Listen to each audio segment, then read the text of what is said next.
Hola, bienvenidos a la entrevista con Emilio Parrini. Hoy tenemos el honor de conversar con el diputado chileno Víctor Pino Fuentes, presidente de la Comisión de Economía en la Cámara de Diputados de Chile. Es un ejecutivo con amplia experiencia en gestión de personas, microempresario y político del Partido Demócratas. Actualmente, es diputado por el Quinto Distrito de la región de Coquimbo, para el periodo 2022-2026. Nació el 8 de diciembre de 1974 en Santiago de Chile. Hijo de Víctor Pino Zamora e Irene Fuentes Venegas. Está casado con Rosa Santibáñez Andrade y es padre de 4 hijos. Completó su educación básica y media en Antofagasta y Puente Alto, egresando en 1991. Luego, realizó estudios superiores en Administración de Empresas e Ingeniería Comercial, titulándose en 2020. Además, cuenta con varios diplomados y actualmente cursa un MBA en la ENEV.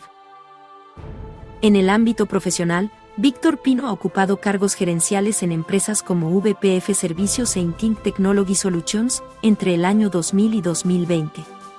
A partir del año 2020, trabaja como gerente en VPF Servicios SPA. En su trayectoria pública, fue obispo y consejero de la Iglesia de Jesucristo de los Santos de los Últimos Días entre 2002 y 2021. En política, comenzó su carrera en el Partido de la Gente, siendo electo diputado en 2021 por el Quinto Distrito de la región de Coquimbo. Ha formado parte de diversas comisiones parlamentarias y presidido investigaciones especiales. En 2022 dejó el Partido de la Gente y en 2024 se unió al Partido Demócratas. Señoras y señores, en la entrevista de Emilio Parrini, hoy nos acompaña el diputado Víctor Pino Fuentes.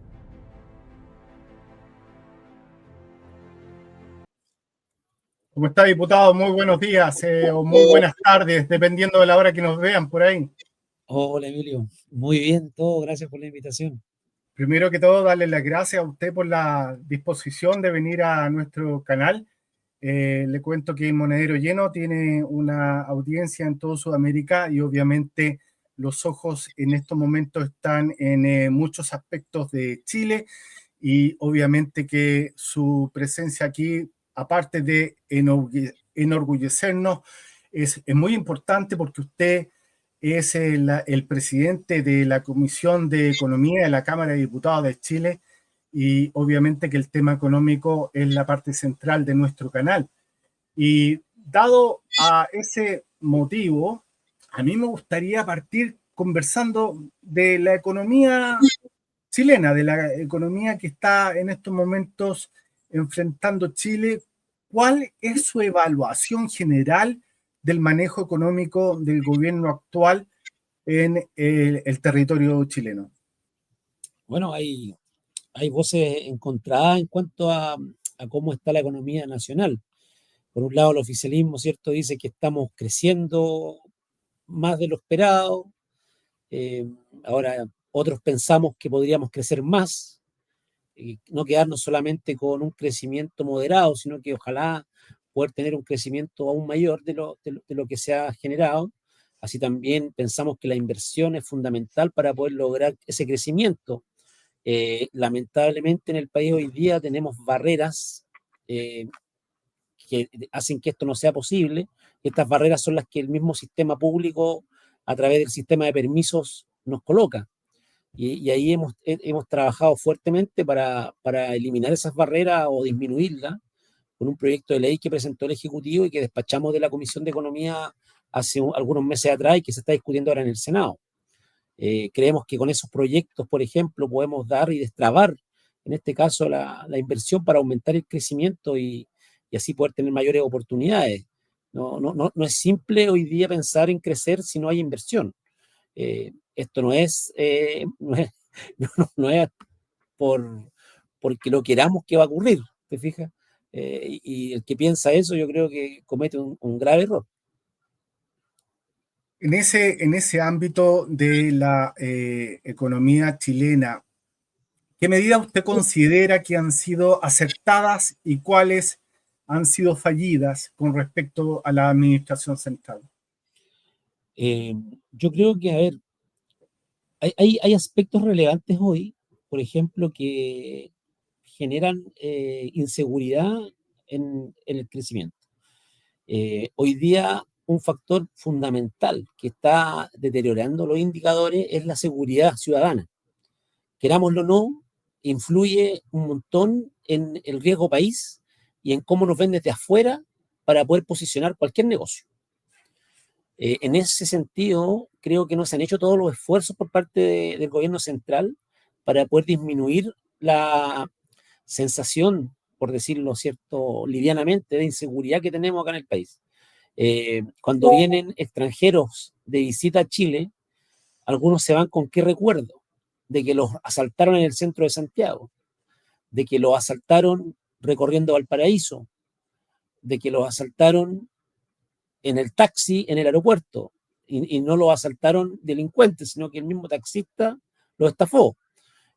Situaciones como esas, yo creo que hoy día generan también que el crecimiento del país, en este caso también la perspectiva desde afuera, no sea la que esperamos, la que nos gustaría. Hay demasiada inseguridad con carteles que se han instalado en nuestro país, que en cierta medida están vulnerando los sistemas judiciales. Hoy día se recluta a niños para que hagan el trabajo de adultos como delincuentes, sabiendo que son inimputables penalmente, y por lo tanto eso genera que algo que no veíamos en Chile, hoy día se esté generando y esté lamentablemente generando una situación muy difícil de poder contrarrestar, a menos que se hagan cambios radicales. Entiendo, diputado. Quiero aprovechar un segundo para presentar a una panelista que normalmente está en nuestro canal, que tuvo un pequeño problema técnico que se ha solucionado. Quiero presentar a una amiga, Marcela Ruz, que está en la ciudad de Antofagasta. Hola, Marcela, ¿cómo estás? Hola, gusto en saludarte, Emilio. Hola, Víctor, ¿cómo estás? Increíble juntarnos aquí tanto tiempo. Estábamos hablando con el diputado las razones del por qué ha habido un estancamiento económico en Chile. El diputado señala el tema de la seguridad. Y aparte del tema de la seguridad, diputado, sabemos, bueno, ustedes saben mucho mejor que yo, que hay una cantidad de fuga de capital extranjero bastante importante dentro de los últimos 36 meses. ¿A qué se debe esto? ¿Solamente al tema seguridad o un tema de políticas de Estado, un tema de aranceles, un tema Suma el factor que conversábamos en un principio, el de los permisos también. Ya. Lamentablemente, no, si tú tienes un proyecto en el cual quieres invertir en el país y te va a demorar 10 años en poder construirlo, no es rentable. No es rentable. Tú lo que buscas es que tu inversión tenga rentabilidad en el menor tiempo posible. Entonces, en Chile hoy, lamentablemente, tenemos proyectos mineros que se demoran mínimo 10 años en empezar a funcionar, cuando ojalá deberían demorarse 5, pensando en lo que le pueden dar al país. Marcela de Antofagasta, ella sabe lo que ha crecido la ciudad en los últimos 30 años. Yo también soy oriundo de Antofagasta y lo sé. Entonces, he visto cómo Antofagasta ha crecido, pero de la mano de buenos proyectos. Entonces, ¿qué es lo que ha pasado con esta administración actual? Que no ha generado las confianzas, y de ahí que estos 36.000 millones de dólares que tú comentas hayan dejado nuestro país y hayan ido a Perú, se hayan ido a Brasil, ¿cierto? Por ejemplo, en donde quizás se han dado más facilidades para que se pueda trabajar en torno a las propuestas de inversión que se iban a generar acá y que lamentablemente se terminan yendo. Hoy día hay un trabajo fuerte en permisología que hay que eliminar, sí o sí. No podemos seguir con duplicaciones, triplicaciones de permisos sectoriales, en donde tú esperas avanzar y tienes que pedir 3 permisos iguales en 3 servicios distintos. ¿Y qué es lo que está ocurriendo lamentablemente en el país hoy día? Hoy día se está planteando en el nuevo proyecto de que esta duplicidad de permisos desaparezca que donde ya existe un permiso a través de una declaración jurada de parte del solicitante, se pueda avanzar, por ejemplo, lo cual destrabaría bastante tiempo en relación a lo que tenemos actualmente, en donde un permiso se puede demorar perfectamente 210 días o 365, dependiendo de la complejidad del servicio al que se esté solicitando.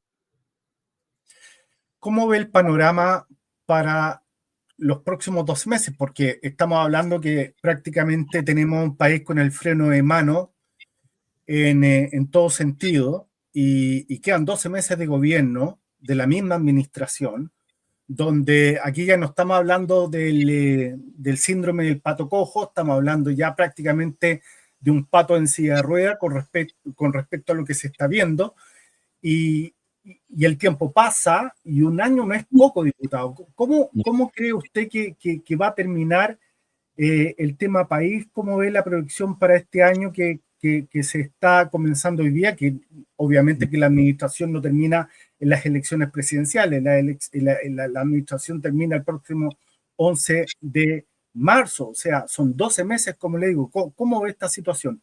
¿Va a ir para mejor? Yo no creo que vaya a mejorar. Yo no creo que vaya a pasar eso. Yo creo que el gobierno se va a encargar de dejar al próximo gobierno sin recursos, con la menor cantidad de dinero disponible para solucionar problemas posibles, con el afán de volver a retomar las luchas, las viejas luchas que quedaron rezagadas durante estos últimos 3 años que llevamos, si sumamos que viene en curso estos 4 años. Yo estoy casi convencido de que el gobierno el 11 de marzo del 2026 va a retomar su agenda, no siendo gobierno, siendo oposición, que fue lo que vimos nosotros cuando estuvo el presidente Piñera en el gobierno anterior. Y que dejar al próximo gobierno sin recursos es parte también de lograr esa situación. Ojalá no pasara, ojalá, pero yo creo que eso es parte de lo que va a pasar. O sea, no se ve por otro lado, el gasto fiscal es enorme, hay miles de nuevos empleados que va a costar sacarlo después independiente de quién gobierne el país, si es que tiene la voluntad de sacar personas del aparato público, les va a costar un montón sacarlo. Y para poder sacarlos de la nómina se van a gastar miles de millones de pesos que no se tienen hoy día.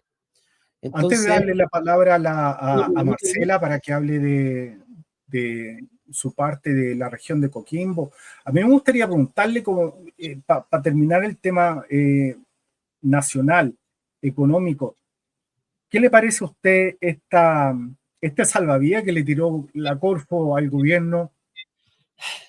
Bueno, esa es una de las situaciones que yo creo han generado mayor conflicto en esta última semana. Nosotros mañana en la Comisión de Economía tenemos citado bueno, mañana o depende, del día martes tenemos citado a la Comisión de Economía al vicepresidente de la Corfo para que pueda darnos las razones de por qué se realizaron esta entrega de recursos.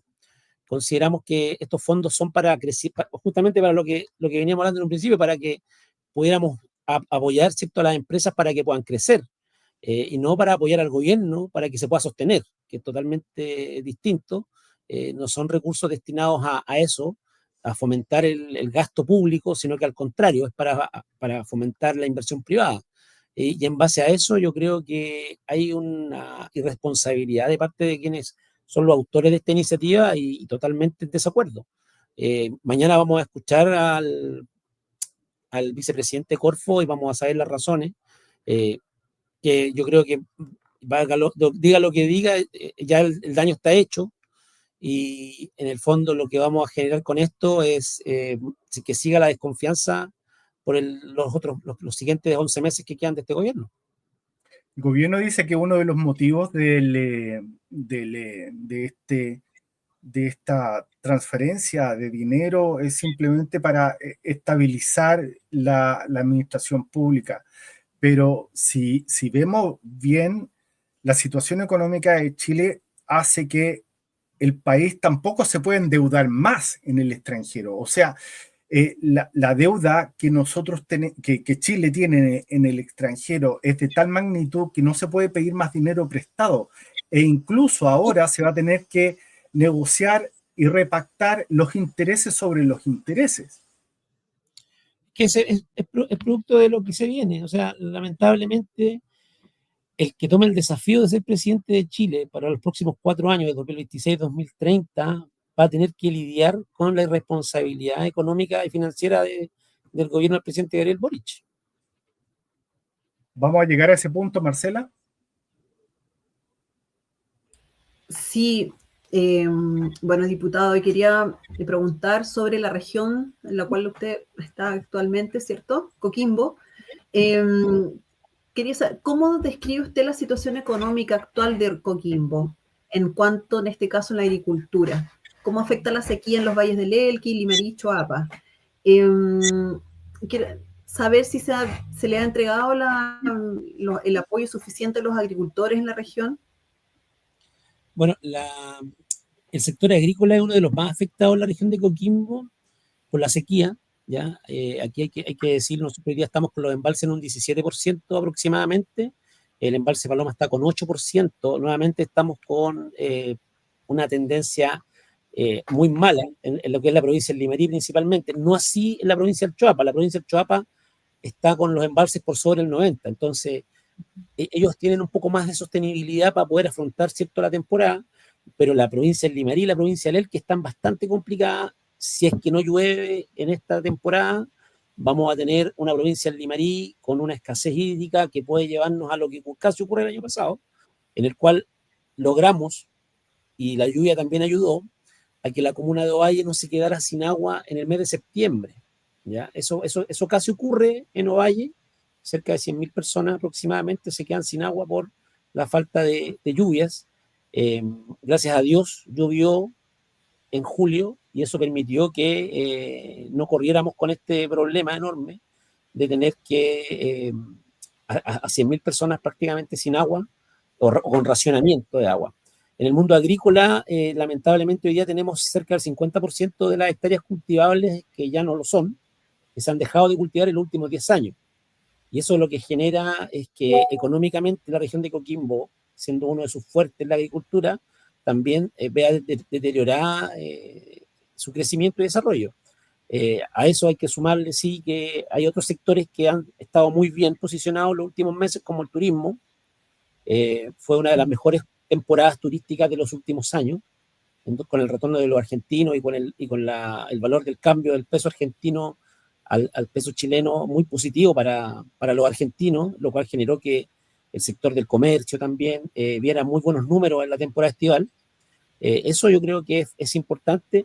Ahora, seguimos con indicadores altos en cesantía, estamos yo creo de los 16 regiones, siempre hemos estado en la 15 o 16, yo creo que ahora deberíamos estar entre la 10 y la 14.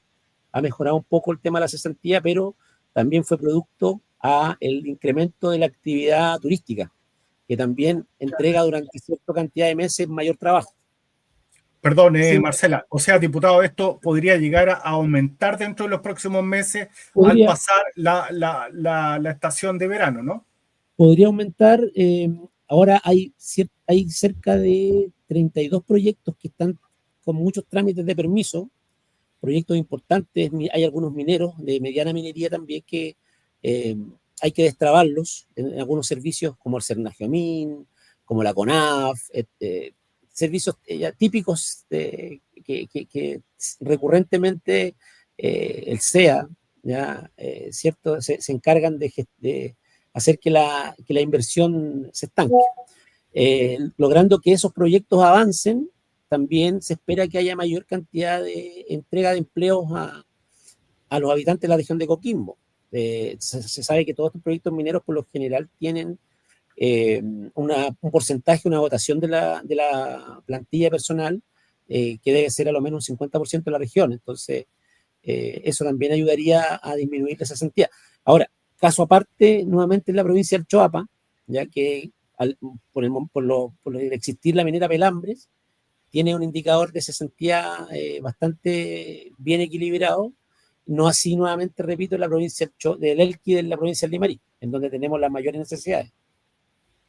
En ese sentido, diputado, ¿hay aportes, qué medidas de mitigación han entregado la Seremía alguna seremía o la gobernación? ¿Qué apoyos han tenido los agricultores para poder sopesar este periodo? Marcela, es lo de siempre, refollaje para los animales. La SAN, la Sociedad Agrícola del Norte, adicionalmente se ha encargado de ayudar con estanques de almacenamiento para los agricultores, para almacenar agua, lo cual es positivo. La CNR también ha inyectado algunos recursos para revestimiento de canales, para hacer pequeños tranques, cierto almacenamiento. Tenemos la DOH por el lado de los APR también, con algunas iniciativas, pero todo muy acotado. Lamentablemente no llega a todos, ¿cierto?, como nos gustaría. Todo muy acotado. Siempre una de las críticas que yo he hecho en estos 3 años que llevo como diputado es la baja ejecución presupuestaria de la región. Tuvimos el problema de nuestra gobernadora, como ya todos saben, que fue gravísimo, fue la peor gobernadora que tuvimos en Chile, con una muy mala ejecución presupuestaria, y eso provocó también su remoción por otras situaciones, y eso generó que la región de Coquimbo dejara de crecer también, porque el gobernador tiene una misión, ¿cierto?, de poder ayudar a que se realicen proyectos para poder apoyar a diferentes sectores. Ahora, los camiones aljibe también son parte del diario vivir de la región de Coquimbo. Ahí la delegación presidencial constantemente está haciendo los análisis. Ahora, lamentablemente, salió una noticia que la vimos en estos días, en donde están atrasados con los pagos a los camiones aljibe. Entonces, ¿qué es lo que ocurre cuando se atrasan en los pagos? Que les deja de llegar el agua a las personas. Entonces, se viene otra dificultad más, y hay que estar ahí insistiendo para que se puedan destrabar estas situaciones y poder avanzar. O sea, ¿qué es peor? Lo peor es que podemos tener en la región de Coquimbo no tener agua. Eso es lo peor que puede suceder. Y en cualquier lugar. Allá Antofagasta tiene la posibilidad de tener agua desalinizada del mar, lo cual es algo por lo que también he estado luchando yo durante estos 3 años de diputado. Espero que ojalá poder lograr que se cumpla el objetivo principal de tener una planta desaladora para La Serena Coquimbo, para la conurbación. Ojalá tener plantas desaladoras para la provincia del Choapa, una planta desaladora para el Limarí, ya sea para el consumo humano o multipropósito, si es que sé que es posible. También son necesidades importantes, reutilizar el agua de los emisarios submarinos, 1.200 litros por segundo en el mar. O sea, hay cómo hacerlo, pero falta voluntad política e inyectar los recursos que se necesitan. Claro, eso de la desalinizadora sería muy bueno, y también, bueno, apurar y que no haya estas trampas ambientalistas que se interponen por los proyectos mineros. Sería por otro lado. Eso es muy para que pensar también en los empleos que faltan o que están estancados. Con respecto a eso, yo desde que llegué al cargo de diputado he insistido harto con el tema de la desalinización. Yo me crié en Antofagasta, me tocó vivir y trabajé, de hecho, también en la sanitaria por 15 años. Entonces, sé lo que es la desalinización, yo diría desde buena fuente. Y tratamos de impulsarla aquí en la región de Coquimbo. Al principio había muchos mitos y estaban estos grupos ambientalistas que tú mencionabas, Marcela, que habían tomado en cierta medida la discusión. ¿Ya? También había un sector político que estaba detrás de este tipo de situaciones. Y con el transcurso de los años, con la necesidad tan fuerte de tener agua, hoy día puedo decir con tranquilidad de que la desalinización avanza en la región de Coquimbo, y que estos grupos opositores hoy día están con menos voz que hace 3 años atrás, lo cual es muy positivo para que se puedan destrabar los proyectos, como el que ya en agosto debería abrirse la licitación y adjudicarse a la empresa que va a construir la planta desaladora para La Serena y Coquimbo. Eso es lo que necesitan justamente. Sería muy bueno. Esperemos que salga pronto. Diputado, quería llevarle a otra pregunta ahora sobre el impacto del puerto de Chancay en los puertos de San Antonio y Valparaíso. El puerto de Chancay está en Perú, ¿cierto? Y se perfila como un nuevo hub logístico en el Pacífico Sur. ¿Cómo cree que impactará a nuestros puertos? ¿Qué estrategias se debieran adoptar o debieran adoptar los puertos de San Antonio y Valparaíso para poder mantener su competitividad? ¿Usted considera que el gobierno chileno ha tomado las medidas para enfrentar la competencia regional de este megapuerto que tiene Perú. Son como ¿Cómo varias podemos preguntas, Marcela. No, pero está bien, está bien. Yo creo que, de la primera pregunta, si creo que va a impactar, sí. Yo creo que va a impactar. Eso es lo primero que todo. Yo creo que en cuanto a estrategias para adoptar en cuanto a esto, yo creo que ya estamos atrasados. Ya estas estrategias no se tomaron. Ya creo que lamentablemente les llegó la noticia de que se estaba construyendo y pensaron que iba a ser como ocurre acá en Chile, que iba a ser un proceso largo, un proceso eterno, que iba a pasar el tiempo y que no iban a avanzar. Lamentablemente se concretó el proyecto, está avanzando más rápido de lo que pensó el gobierno y, claro, te encontraste después con qué enfrento este problema. Ahora, este problema no solamente es para La Serena, o sea, para San Antonio y Valparaíso, también va a ser para Antofagasta, Mejillones, va a hacerlo para Arica, Iquique, para Coquimbo, también. Entonces, yo creo que todos los puertos desde Valparaíso al norte van a verse en cierta medida con algún impacto producto de este megapuerto que se instaló en Perú. Ahora, esperemos que el próximo gobierno pueda encontrar herramientas para poder mejorar esto. Ahora, hay situaciones puntuales como cuando nosotros hablamos de... la palabra se me escapó. A ver. Logístico, ¿cierto? Por ejemplo, la región de Coquimbo podría ser un hub logístico para el comercio entre Brasil y tener una salida por el Pacífico. Eso sí. está, pero no tenemos hoy día el paso el corredor bioceánico. Corredor bioceánico central. Ya no está todavía, tenemos un paso de agua negra que lamentablemente no está habilitado para poder transitar ciertas mercaderías de gran tonelaje.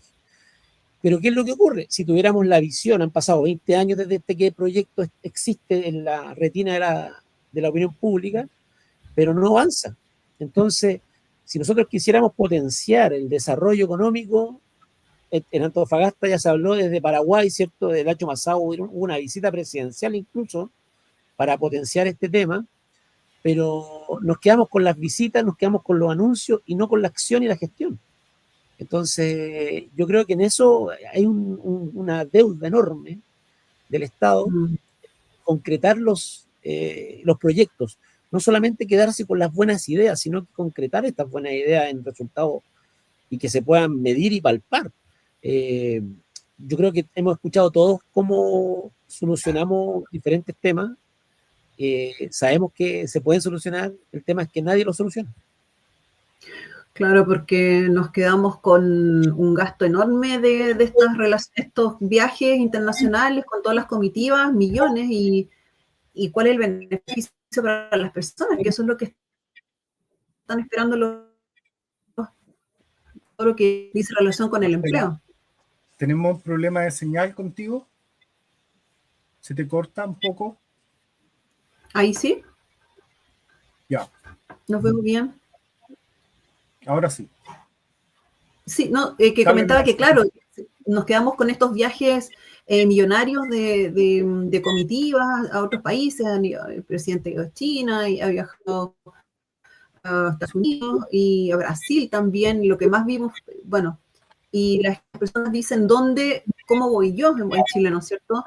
Se necesita empleo y concretar mejores, en este caso, sopesar este megapuerto que nos está haciendo una competencia, pero gigantesca. Tal cual. O sea, yo creo que ahora buscar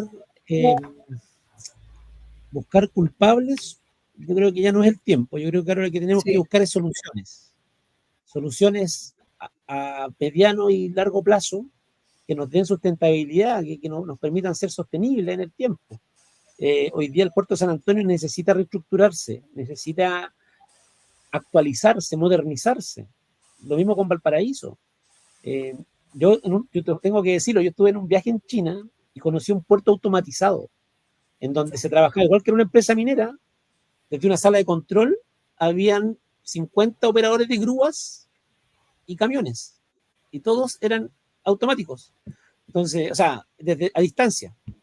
Y había todo telemático y habían cámaras por todas partes y que hacían que la gestión del bajar el container, subir el container, colocarlo en el barco, llevarlo al camión, todo se hacía de forma telemática. Entonces, si nosotros hablamos eso, acá en Chile estamos años luz de lograr algo así.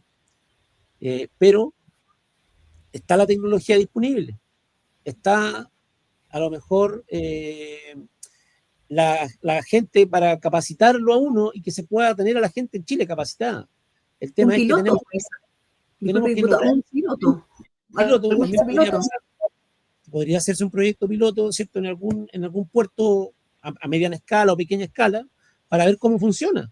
Ahora, pero si vamos a estar con huelga o paro, Como Maersk, que se llevó más de la 3.000 empleos y más. yo creo que ahí también se complica un poco el panorama. Diputado, Exacto. yo lo escucho y me saltan un par de preguntas. La primera es, yo no entiendo cómo y en qué momento podría ser el mejor momento como para lograr que un país como China pueda invertir en Chile. Y me refiero a China, porque China es una república comunista, una dictadura, sabemos todo eso, pero en estos momentos está gobernando el Frente Amplio con el Partido Comunista. ¿Por qué no se ve ese lazo que debería haber entre un país comunista con un gobierno que está en estos momentos en el poder apoyado por el Partido Comunista? O sea, era ahora o nunca, y vemos que la inversión china está más lejos que nunca. Lo que pasa es que el comunismo chino, la visión económica del comunismo chino es distinta a la visión económica del comunismo chileno. Me encantó. Esa es la gran diferencia. El comunismo, la visión económica, no hablemos del comunismo como tal, sino que la visión económica del comunismo chino difiere radicalmente de lo que es la visión económica del comunismo chileno. ¿Qué es lo que ocurre? En la economía, en la visión económica del comunismo, mientras más pobres seamos, es mejor porque requiere la ayuda del Estado. Eso, el Estado es quien te sostiene, quien te ayuda. Pero ¿cuál es que el Estado, cuando es incapaz de entregar las herramientas para sostener esta vida, es lo que dificulta todo? Estuvimos en un hospital en China, Emilio, en donde China es no sé cuántas veces más grande que Chile. Estuvimos en un hospital en Beijing en donde eran enfocados en operaciones al cerebro.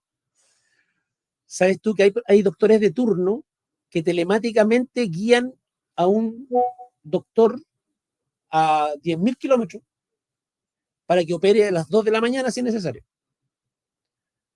Telemáticamente. O sea, yo quedé fascinado. ¿Por qué? Porque la visión es claro, tú entregas un servicio, la salud estatal, todo estatal, hay cosas que hay que cambiar obviamente, del comunismo chino. Por ejemplo, la visión en torno a los derechos humanos, quizás, no sé. Pero económicamente, como te digo, ellos satisfacen necesidades de su gente. En el caso de el comunismo no es capaz de satisfacer las necesidades de las personas.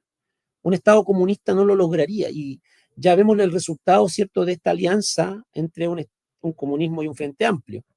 ¿Cómo tiene nuestro país con el crecimiento prácticamente estancado? Entonces, yo creo que esa es la razón por la cual que haya, a pesar de tener, ¿cierto?, un gobierno con cierto ingrediente comunista frente amplista, lamentablemente no comulgue con la economía china. ¿Usted no cree que en Sudamérica hay anticomunistas de cartón? Y me refiero a que cuando estamos hablando de elegir un vehículo o cuando estamos pensando en elegir un teléfono móvil o cuando estamos pensando de elegir un laptop o un computer, elegimos el chino. Pero cuando hablamos de política, no, a mí los comunistas no me los den ni siquiera en pintura. O sea, yo encuentro que hay una contradicción vital en el ser humano en estos momentos con la percepción de lo que son los chinos hoy día. Porque cuando estamos hablando de política somos anticomunistas, pero cuando estamos adquiriendo algún elemento especialmente de tipo tecnológico, ahí los chinos ya no son tan malos, los comunistas no son tan malos. O sea, Y tampoco se preocupa de los derechos humanos en ese punto. Yo antes de ser diputado trabajé en una empresa norteamericana por 8 años. ¿Ya? Y te aseguro que el 90% de las partes se hacían en China. Claro. Por ejemplo. Claro. Y de hecho, para la pandemia yo me quedé sin trabajo porque China dejó de enviar cosas a la empresa para armar los equipos. Entonces, yo creo que ahí está el ejemplo de lo que tú dices. O sea, hablamos incluso hasta de economías que hoy día dependen en cierta medida de China, de la India, también, que produce muchas cosas que hoy día se están vendiendo en Estados Unidos, en Europa, por ejemplo, también, acá mismo en Chile. O sea, cuánta ropa incluso no son de marcas norteamericanas o europeas y se producen en Bangladesh, se producen en Taiwán, etcétera, Vietnam incluso. Entonces hay bastante discordancia en torno al discurso político y a la mirada económica. Diputado, me gustaría llevarle un rato a la arena política nacional. De partida, hay una pregunta que tengo pauteada, pero tengo la sensación de querer hacer un comentario de la entrevista que estamos teniendo con usted, que gentilmente nos está dando y que obviamente lo vamos a publicar hoy día mismo, que somos 24 de noviembre, 24 de marzo del 25. Yo cuando lo escuché delante hablar sobre la situación económica chilena, yo lo noto, como dicen los lolos, yo lo noto medio bajoneado, lo noto medio de poco ánimo, como que la cosa no va muy bien y lo noto con un sentimiento de insatisfacción increíble y más de insatisfacción, de frustración. ¿Me equivoco en mi lectura? Más que, mira, yo creo que cuando se espera mucho de algo puede producirse ese sentimiento que tú dices, pero en mi caso yo creo que es de resignación. O sea, usted ya lo tenía más o menos claro que esto iba a pasar. Lo vimos venir, yo creo, en su gran mayoría. O sea, no. Ahora, mira, aquí ocurrieron, dentro de lo que fue la construcción del trabajo parlamentario, cuando ingresamos a la Cámara de Diputados en marzo del 2022, había un acuerdo parlamentario desde el Partido Comunista hasta el Partido de la Gente, ¿ya?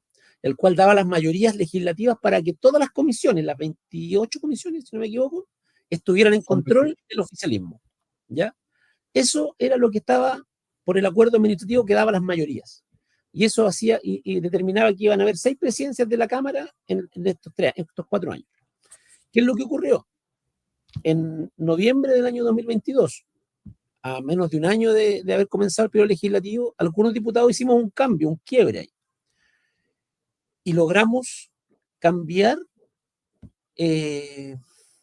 la administración de las comisiones, es la palabra adecuada.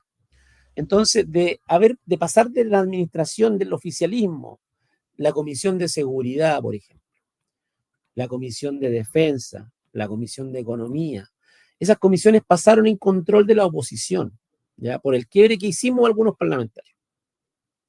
Entonces, algunos vimos venir esto desde hace rato y hemos trabajado y construido durante estos años,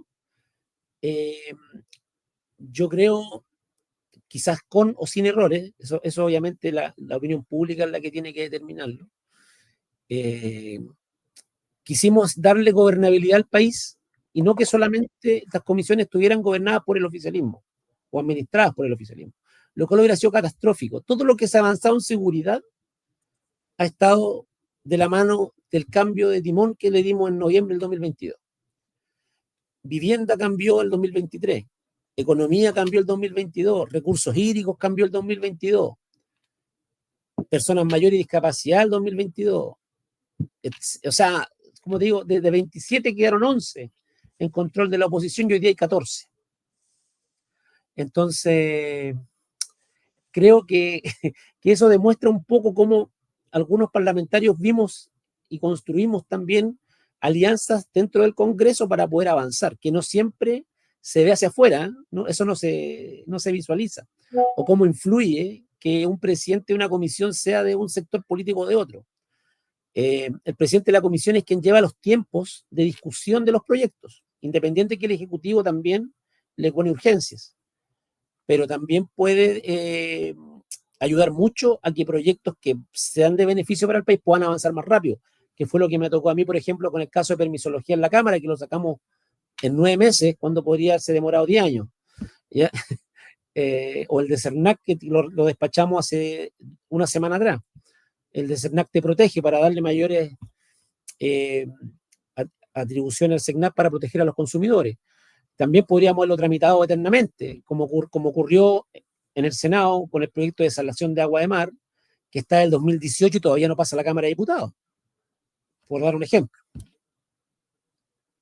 Diputado, ¿cuál fue el principal motivo del salirse del partido de la gente, si nos puede recordar? ¿Y cuál es el principal motivo del por qué firmar después de 2 años por el Partido Demócrata? El Partido de la Gente era un partido de centro, pero con una muy mala administración política. ¿Ya? Entonces, primero que todo, lograr hacer acuerdos con el oficialismo ya era un problema para mí. ¿Ya? Entonces, yo creo que he sido bastante consecuente en mi actuar desde el principio, desde que me postulé a diputado, hasta ahora que estoy en el ejercicio del cargo.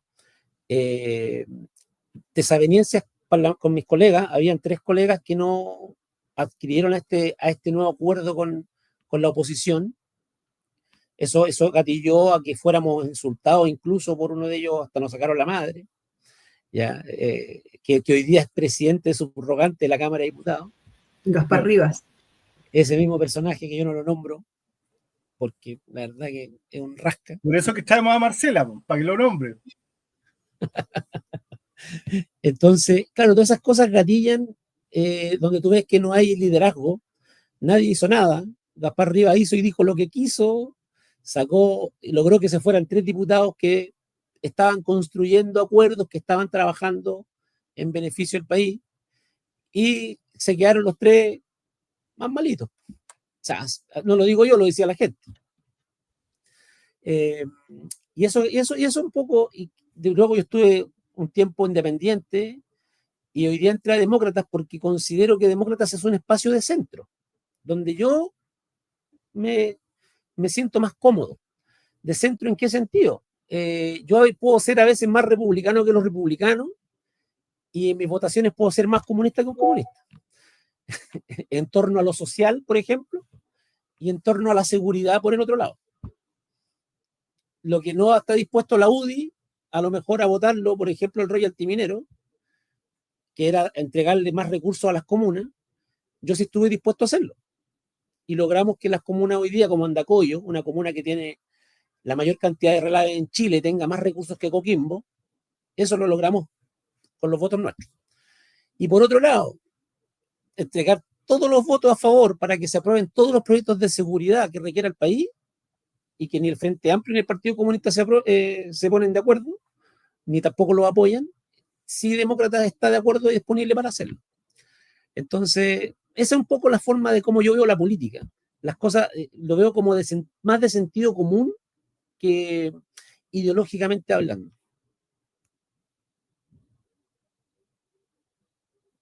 ¿Marce? Sí, que tengo un poco de fase. Bien, lo único es comentar que son millones las platas del royalty y todavía no sabemos bien si están ocupando perfecto, digamos, pero bueno, con el tiempo vamos a empezar a pedir una rendición. Yo quería preguntarle, diputado, sobre aula segura, no sobre aula segura, sobre la ley de convivencia escolar, ¿en qué trámite está? ¿Cómo va? Yo la leí a la rápida la otra vez, ahora que tendría que ver la actualización, pero a mí no me pareció que también tenía mucho contexto de ideológico. Entonces, la pregunta es, ¿cómo va este proyecto? ¿En qué etapa va? ¿Qué le parece a usted? Y saber si, y para mí, pienso que existen las herramientas hoy día, que está Aula Segura y los manuales de convivencia de cada establecimiento que se vieran aplicar. No sé, usted que sabe más que nos pueda comentar sobre la ley Bueno, de convivencia escolar. este proyecto, por lo que yo tengo entendido, se aprobó el año pasado. No está exento, ¿cierto?, de una mirada ideológica que es la que también le pone el gobierno en la mayoría de los proyectos que presenta. Hay proyectos que vienen, lamentablemente, muchos subliminalmente podríamos llamar, ya vienen con una letra chica inserta que si no estamos atentos, a veces pasa colado, como decimos en Chile, y eso nos significa pagar un costo social, digamos, con nuestra gente. Eso es un poco lo que nos tocó vivir en su momento con esta ley. Yo creo que las ideologías no son buenas del lado cuando nos dejan ver, como bien les decía recién, el sentido común, lo que le hace bien a la gente. ¿Ya? Yo creo que también cuando hablamos de esta mirada ideológica, ya sea de uno u otro sector, siempre hablamos de muchas veces de minorías que no son la mayoría de los chilenos. Entonces, ahí es donde se dificulta bastante la discusión y cómo poder avanzar en este tema. Ahora, en la Cámara de Diputados, hoy día en la Comisión de Educación, hay una mayoría oficialista. Entonces, lo que entre a esa comisión se va a aprobar lamentablemente como por lo general este gobierno lo presente. Y eso es porque ahí no logramos cambiar la administración como la hicimos en otras comisiones. La conformación de las comisiones, ¿verdad? Tiene influencia eso. Entonces, de ahí que es tan importante que en el próximo gobierno, los parlamentarios que estén, ojalá que haya una mayoría para poder construir un acuerdo que resguarde la integridad de la institución. O sea, eso es fundamental, que si la oposición quiere ser gobierno, yo soy un diputado de oposición, ojalá que haya mayoría de diputados de oposición para que las comisiones de la Cámara de Diputados puedan estar organizadas de esa forma y así poder trabajar de la mano si es que el gobierno es de oposición, que es lo que ha logrado en cierta medida este gobierno con algunas de las comisiones como la de educación. Mira, ellos estratégicamente lograron tener mayorías en trabajo, en educación, en salud, en mujeres. No. Estratégicamente, como te digo. Exacto, estratégicamente, justamente. Y eso les ha permitido sacar una agenda adelante. Eso podría referirme a... Entonces, cosas que a mí diputado, es que yo pensaba que faltaba como comisión mixta, no, entonces está aprobada. Yo pensé que faltaba el último trámite, no está aprobada. Yo no estoy al tanto de todos los detalles de todos los proyectos. Sí, pero parece que falta unas últimas etapas. Yo no estoy al tanto, voy a averiguar a cabalidad en qué está, porque lo que pasa, diputado, es que, por ejemplo, tenía estos temas que se van repitiendo, educación no sexista, acoso, cuando eso ya se supone que son de decretos. Ser como pinceladas, el colegio tiene que poner contenido. Mira, es que hay muchas cosas que están hoy día en la parte curricular que no tienen que ver con la legislación misma. Ya la otra vez yo tuve una reunión con el ministro y me lo explicaba. Por ejemplo, yo le decía, ministro, yo necesito que la educación financiera sea parte de la discusión. Y me dijo que en una comisión donde se analiza el currículum de los ramos, de los alumnos, ahí es donde ellos evalúan qué es lo que colocar y qué no. ¿Te fijas? Entonces, va más allá muchas veces de la misma legislación. Es lo que sucede, por ejemplo, cuando el presidente por decreto instaura ciertas condiciones, un reglamento.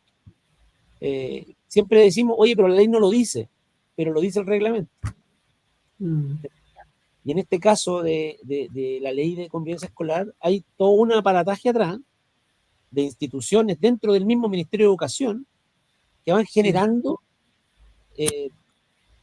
diversas directrices para poder avanzar.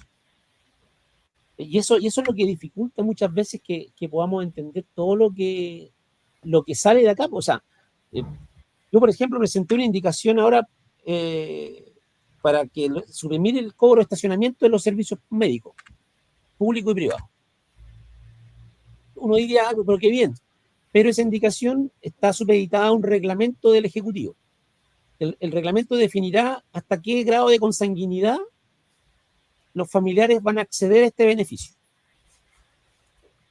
El reglamento dirá si son todos o si son hasta el tercer grado, hasta el segundo grado, hasta el cuarto grado. ¿Te fijas? Entonces, ese es como un ejemplo de cómo funciona el tema. Cuando es algo tan simple. O sea, yo habría preferido que hubiera quedado para todo el mundo. Pero los parlamentarios decidieron al momento de la discusión de que el reglamento determinara cuál era el grado de parentesco que tuvieran las personas que quedaran exentas del cobro de estacionamiento en los centros de salud público y privado. Tiene bastantes aristas entonces, todo proyecto de ley. Muchas gracias, diputado. Claro, gracias.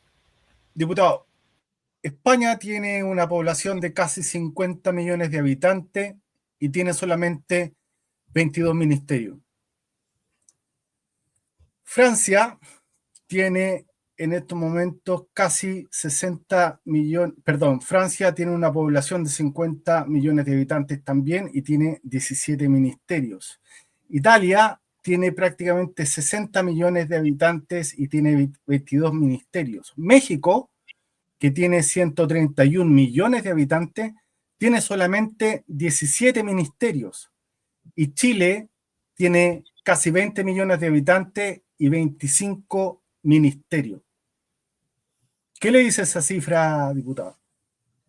Yo creo que tenemos que organizarnos bien, ¿ya? Yo creo que hay ministerios que deberían ser subsecretarías dentro de otro ministerio, ¿ya? Eso creo yo. Creo que sí, por ejemplo, hace falta una subsecretaría nueva que la propuso la presidenta Bachelet, no le resultó, la propuso el presidente Piñera, no le resultó, que es la subsecretaría de Recursos Hídricos en el Ministerio de Obras Públicas. Hoy día hay 60 servicios en 5 ministerios que giran en torno al agua. Y, por ejemplo, es un tema de ordenamiento, y estos servicios, si estuvieran todos bajo una sola dirección, obviamente que funcionarían mejor. Lo mismo ocurre con algunos ministerios, por ejemplo, el Ministerio de Obras Públicas, Transporte y Telecomunicaciones. ¿Por qué no? En vez de tener 2 ministerios, tenemos uno. ¿Cierto? Minería y energía. ¿Por qué tener 2? ¿Por qué no tener uno? La CERPRES. La CERPRES con la CERGOP también. Mujer con desarrollo social, disculpa. Desarrollo social. Perfectamente. Pero claro, ¿qué es lo que ocurrió? En algún momento la contingencia, ¿cierto? El levantamiento de discursos ideológicos llevó a que lamentablemente se abrieran estos espacios para ir generando nuevos ministerios. Y eso también provoca que hoy día existe una gran cantidad de personal dentro del sector público que ocupa también una gran cantidad del presupuesto de la nación. Entonces yo soy partidario de que deberían haber reestructuraciones al interior de las subsecretarías, o sea, de los ministerios como nueva subsecretaría. Ahora, existe una subsecretaría de Cultura, me parece muy bien, pero ¿por qué este Ministerio de Cultura no está dentro del Ministerio de Educación? Por decirlo, de alguna forma. O un Ministerio del Deporte, Cultura, Educación, Cultura y Deporte. O sea, estoy pensando en voz alta nomás. ¿Cierto? Y ahí nos ahorramos un montón de recursos humanos y mejoramos la gestión también dentro de cada uno de estas carteras. Eso es un poco lo que por lo menos lo que yo creo, Víctor Pino, no hablando ni a nombre de nadie, sino que lo que a priori a mí se me viene a la mente. Diputado, ¿cómo ve la elección presidencial? Estamos hablando que queda realmente pocos meses. La elección, la primera vuelta, se va a realizar en noviembre, la segunda vuelta en diciembre. Tenemos prácticamente 60 candidaturas independientes que están recolectando firmas. Tenemos más de 20 partidos políticos que están en estos momentos registrados en el sistema. Para resumir, ¿cómo ve usted el tema de esta elección presidencial? ¿Cómo ve cómo se está perfilando el tema en su sector? Y la pregunta después de eso va a ser, ¿usted cree que estamos no viviendo? Bueno, yo estoy viviendo acá en Londres, pero ¿usted cree que Chile es un país de izquierda? A ver, la elección presidencial yo creo que va a estar bastante interesante, ¿eh? Ya habiendo 93 candidatos creo que habían hoy día, que estaban buscando la firma. Si a eso le sumamos que cada partido del oficialismo va a presentar un candidato a una primaria, probablemente social cristiano, republicano y libertarios vayan con un candidato a primera vuelta. Chile Vamos quizás logre una primaria con Jimena Rincón y nosotros en Demócrata, no lo sé, todo está en veremos. Y si a eso le sumamos, yo creo que ahí ya por lo bajo hay más de 100 candidatos. Claro. ¿Cierto? Claro. Más de 100 aspirantes.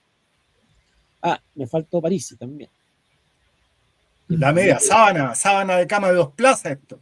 En caso que logren las firmas, primero que todo, ¿cierto? Hay que Sí. cómo está el tema. A los que van por partido tienen más posibilidades, porque el partido es quien los avala, ¿cierto? Y ya no está la necesidad de buscar las firmas. Creo que Chile necesita un vuelco de timón muy grande, ya, en lo que hemos conversado durante toda esta conversación hemos hablado de crecimiento, inversión, salud, de todo en general, el tema de los puertos. Chile necesita un cambio para que estas cosas puedan mejorar. Creo que una continuidad del oficialismo sería insostenible para el país. Creo que no dan próximos 4 años de lo mismo. Sería catastrófico. Creo que no todos están pensando en el bienestar del país. Creo que muchos lo ven por sus propias, por satisfacer el propio ego, ¿ya? Quieren ser candidatos porque o es satisfacer el ego o satisfacer la necesidad económica producto de la eventual retorno de votos de la elección. También hay que decirlo, también esa es parte de la realidad que se enfrenta muchas veces en este tipo de circunstancias. Entonces, Chile necesita un cambio, eso yo estoy claro. O sea, ojalá algún candidato de oposición pueda ganar, que ese candidato de oposición pueda tener los equipos, pueda tener también la generosidad, la altura de miras para poder construir acuerdos, para poder tener la capacidad de dialogar con otras fuerzas que no sean las de él o de ella, logrando, ojalá, consensos para obtener el bien común. Yo veo que hay candidatos que no tienen la capacidad de conversar, que hay candidatos que no tienen la capacidad del diálogo. Entonces, y eso es complicado, es muy difícil. Cuando uno se cierra ante una postura y no está dispuesto a escuchar muchas veces siquiera, a lo mejor no vas a cambiar de opinión, pero por lo menos escucha lo que te tengan que decir. Yo siempre he pensado que esa es la mejor forma. Como papá me ha tocado aprenderlo con mis 4 hijos, que son todos distintos. No podía esperar el mismo resultado hablando con la mayor o hablando con la menor.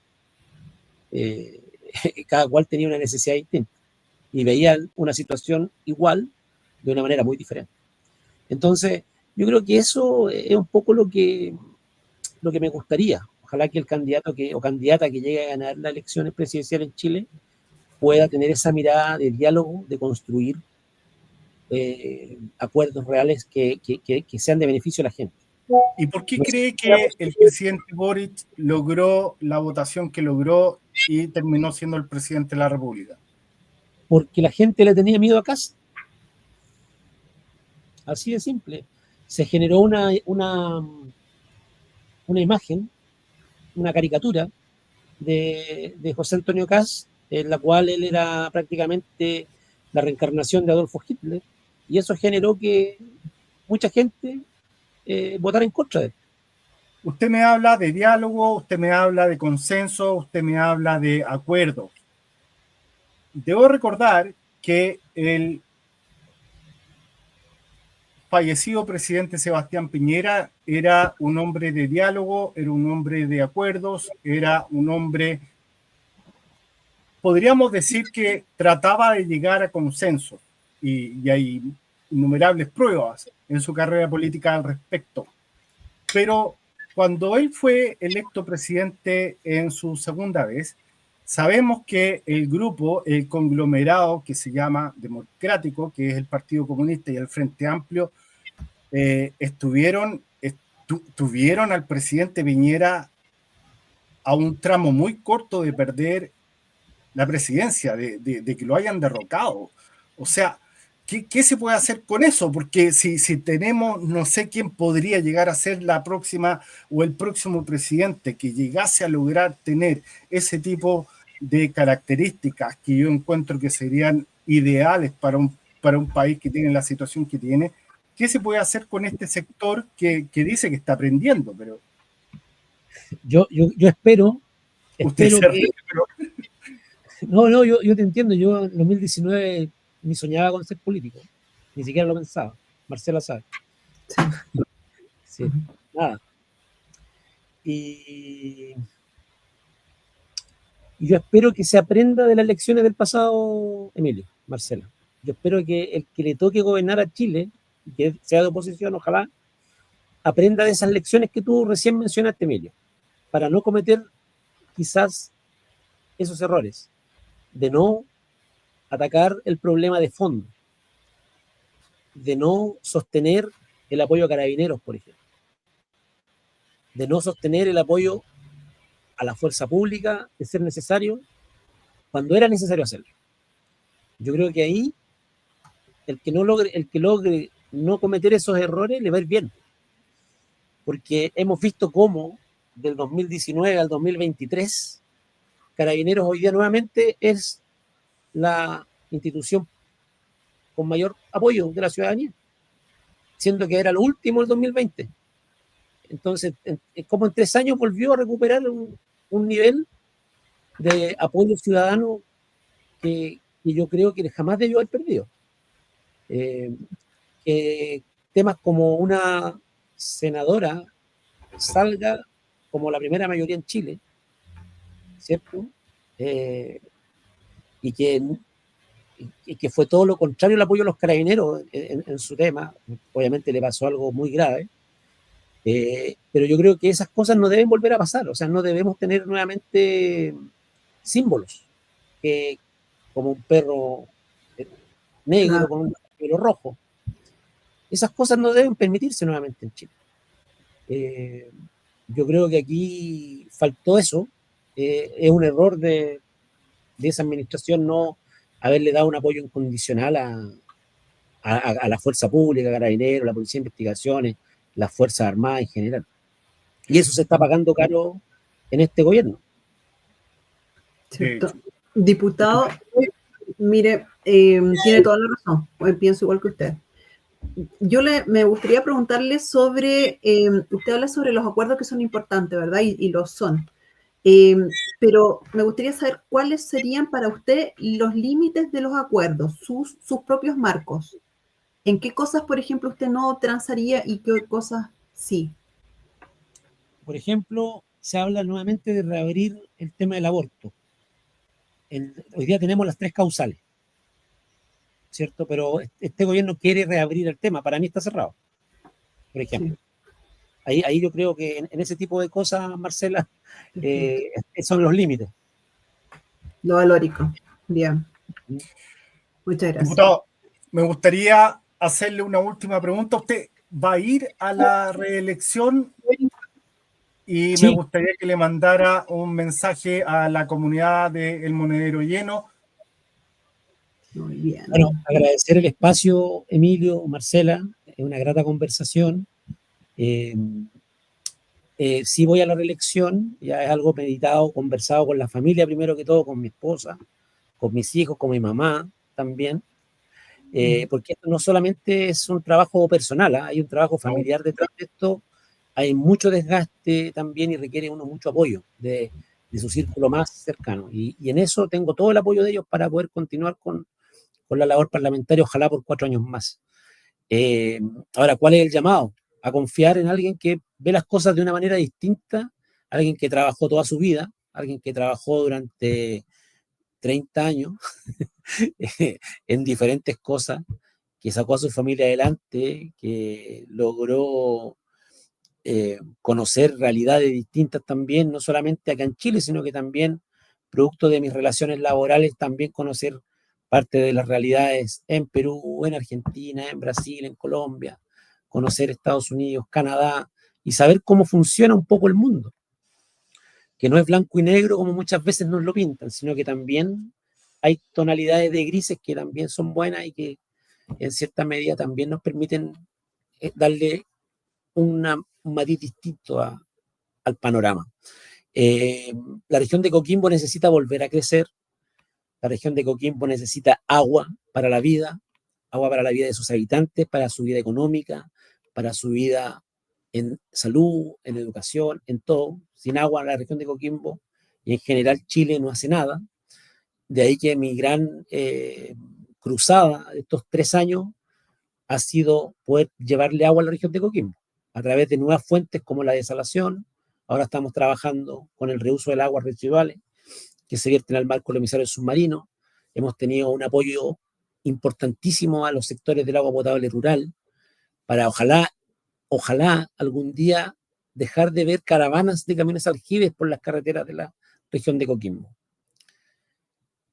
El desarrollo económico sustentable, que Coquimbo sea un hub logístico para ese corredor bioceánico que conversábamos con Marcela hace unos minutos atrás, que podamos tener la posibilidad de que la inversión llegue a nuestro país, destrabando proyectos como el de permisología, y que a través de la gestión que realizamos como presidente de esa comisión, logramos avanzar y encontrar se hizo la luz. Ahora me veo blanco, recién me veía oscuro, perdón, gracias. Entonces, son cosas puntuales, pero importantes a la vez. En la protección a los pequeños y medianos empresarios, a los MIPYME. Yo fui MIPYME, fui víctima del Estado, sus impuestos y su tesorería también en algún momento. Entonces, sé de qué estamos hablando cuando nos cobran interés sobre interés, por ejemplo, mes a mes, cuando vos dejas de pagar un IVA porque la empresa a la cual tú le prestaste servicio no te pagó por 1, por 2 o 3 meses. Entonces, hay estas cosas que hacer. Y creo que en este espacio se puede lograr. Diputado Víctor Pino, le agradezco enormemente su compañía en esta entrevista. A ti también, Marcela, por una vez más prestarnos tu colaboración y tu disposición. Y a ustedes los dejamos invitados para la próxima entrevista con Emilio Parrini. Muchas gracias. Chao. Chao.